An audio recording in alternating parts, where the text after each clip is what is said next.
Olá, galera. Hoje, então, nós vamos tratar do assunto sobre cinética química. Nós vamos, então, nesse assunto, tratar nada mais de alguns assuntos, como o que é cinética química, tá? Quais são os fatores que alteram a velocidade de uma reação química, tá? As condições da ocorrência, tá? Da cinética química. E vamos também aprender sobre como calcular, tá? A velocidade de uma reação química. Mas, primeiramente, o que é a cinética química? A cinética química nada mais é que um ramo da ciência que estuda a velocidade das reações químicas e os fatores que a influenciam, tá? Então, nesse estudo, nós vamos entender sobre os fatores que influenciam na velocidade de uma reação química, tá? Vejamos aqui então um exemplo. Vamos dizer que você comprou um sal de fruta, ou pode ser também como um exemplo um sorrisal, tá? Vamos dizer que você coloque esses dois, coloque-o em duas condições. Uma, você vai ter o comprimido, tá? Aquele comprimido grande, sólido, e em outra condição, esse mesmo comprimido, mais o que? Amassado, tá? Ali em pó. Então você tem aqui ele sólido, tá? O comprimido, e o outro lado você vai ter o que? Ele em pó. Qual dos dois você vai ter que a velocidade de reação vai ser maior? Vai ser mais rápido? Logicamente, vai ser no comprimido onde está o que? Amassado, está em pó. Então, essa é uma condição a qual veremos nesse estudo sobre a cinética química, entender esses fatores, tá? Muito bem. Aqui, começando então, vamos entrar no assunto sobre a questão das condições de ocorrência de uma reação química.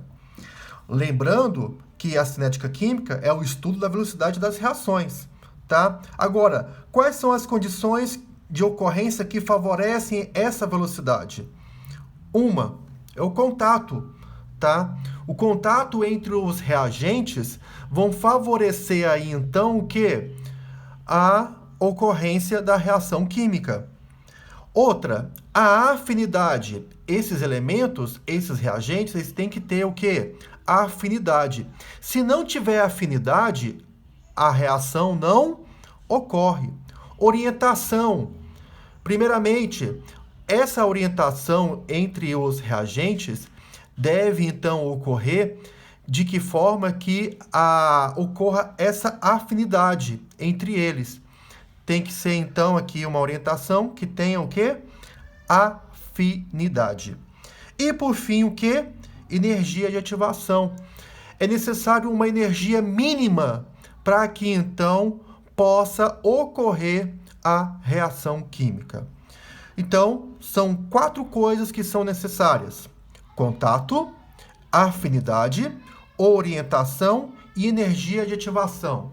Vamos aqui então fazer um exemplo, uma brincadeira. Vamos dizer aqui então o seguinte: vamos dizer que existe ali então, um menino, uma menina, a qual você esteja com interesse, de conhecê-la, tá?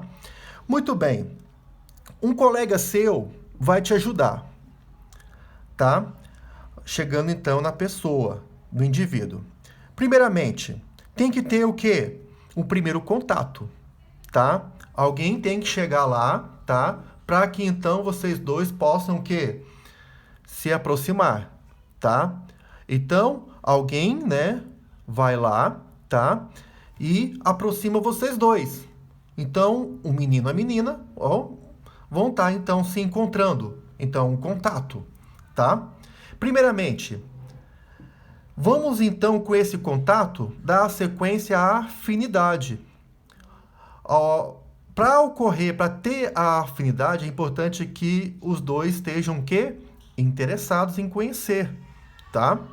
Então, se a menina estiver interessada em te conhecer e você interessado em conhecê-la, então nós temos ali que ocorrerá uma afinidade.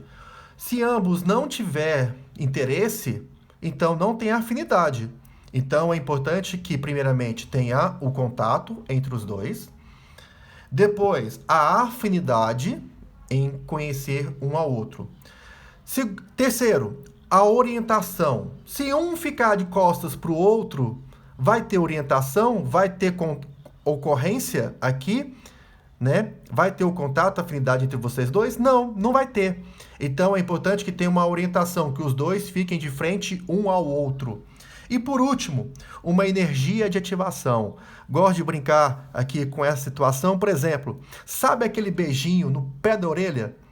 Que então vai te deixar arrepiado da ponta do dedo até o fio do cabelo? Muito bem.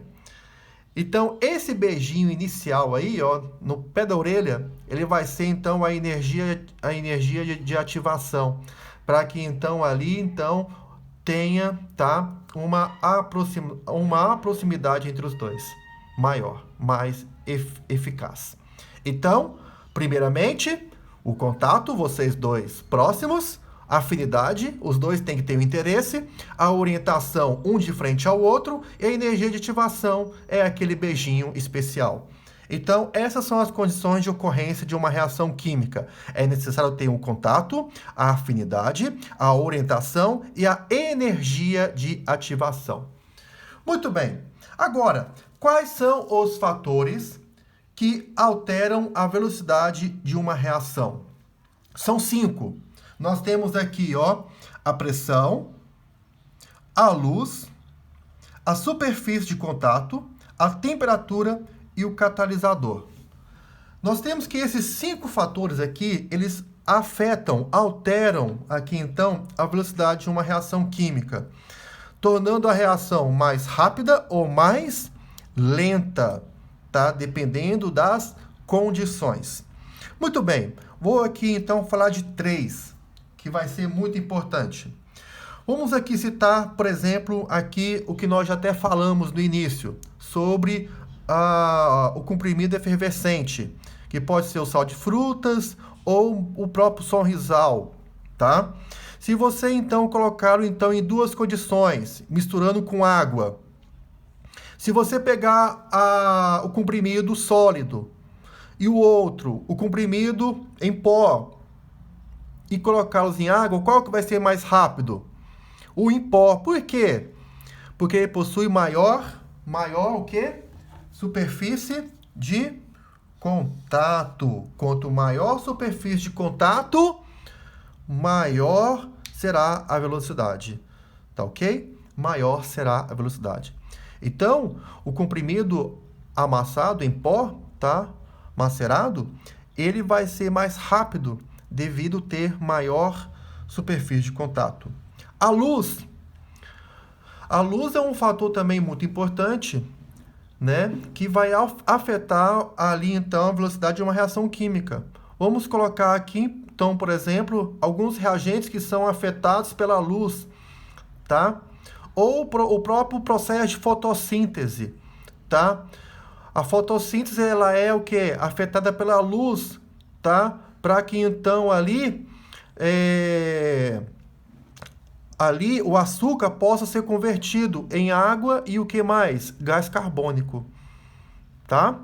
Então nós temos aqui que a luz também é um fator que altera o quê? A velocidade de uma reação química. A temperatura também é um outro fator. Dependendo da temperatura, ela pode então ativar mais rapidamente os reagentes para que então a velocidade venha a ser acelerada, tá? Então a temperatura também é um fator que altera a velocidade de uma reação química de forma favorável. Quanto mais quente, maior é a rapidez da velocidade. E vamos citar aqui, por exemplo, a pressão. Tá? Quanto maior a pressão, nós temos o quê? Maior velocidade de reação. Por quê? Porque a pressão, ela vai o quê? Ocasionar a agitação entre os reagentes. Quanto maior a agitação, tá? Ali vou ter maior atrito. E esse atrito vai favorecer a velocidade de uma reação química. Muito bem. Vamos entender agora também sobre os cálculos que são empregados para determinação da velocidade da reação química. A primeira é a velocidade média de uma reação química, a qual então a velocidade média ela é determinada aqui pela variação da quantidade dividido pela variação do tempo, tá? A variação da quantidade, a quantidade de reagente, tá? Inicial e final, tá? E a variação do tempo. O que é a variação do tempo? Inicial e final, tá? Então, se você pegue aqui o final menos inicial, você vai ter então essa variação da quantidade. E aqui também o tempo. O final menos o inicial, você vai ter a variação do tempo. Então, a velocidade média nada mais é que a variação da quantidade dividido pela variação do tempo. E, em segundo, temos a lei da ação das massas, tá? Que foi determinada por Gutenberg e Weige, tá? Onde, então, nós temos aqui de forma estequiométrica a relação em quantidade, em matéria, tá? Dos reagentes, dos elementos participantes da reação química, a qual ela pode ser determinada, a sua velocidade, pela concentração do reagente ou da substância A, elevada ao seu quociente, vezes a concentração da substância B, elevada ao seu quociente, vezes a uma constante. E assim, então, conseguimos determinar o quê? A velocidade de uma reação de forma estequiométrica, tá? Então, pessoal, temos aqui, tá, uma aula teórica básica, tá, sobre a cinética química, tá? Nas próximas aulas, nós vamos estar entrando e falando mais sobre isso, especificamente, tá, nos cálculos específicos da cinética química, tá ok? Então, um imenso abraço e fiquem com Deus. Até a próxima!